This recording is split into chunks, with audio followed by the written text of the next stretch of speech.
আসসালামু আলাইকুম, সবাই কেমন আছেন? আলহামদুলিল্লাহ আমি অনেক ভালো আছি। আজকে আমি রান্না করব ইলিশ মাছের কোরমা।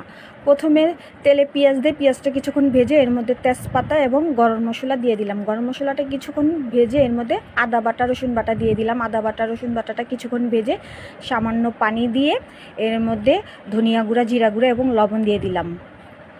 হলুদ মরিচ ছাড়া এর মধ্যে সব কিছুই দেওয়া যাবে। তারপর কাঁচামরিচ আর বাদাম বাটা দিয়ে দিলাম। বাদাম বাটাটা কিছুক্ষণ এই যে কষিয়ে নিব। কষানোর পরে এখন টক দই ফেটে দিয়ে দিলাম। টক দইটা কিছুক্ষণ কষিয়ে এর মধ্যে মাছ দিয়ে দিব। মাছটা কিছুক্ষণ কষিয়ে এর মধ্যে পরিমাণ মতো পানি দিয়ে দিব। পানিটা একটুখানি জাল হলেই কিংবা মাখা মাখা ঝোল হলেই নামিয়ে ফেলবো। আপনারা ট্রাই করে দেখবেন, এভাবে ইলিশ মাছ রান্না করে খেলে খুব ভালো লাগে, অনেক টেস্ট হয়। আমরা প্রায় খেয়ে থাকি, সেজন্য রেসিপিটা আপনাদের সাথে শেয়ার করলাম। সবাই ভালো থাকবেন, সুস্থ থাকবেন, আমার জন্য দোয়া করবেন।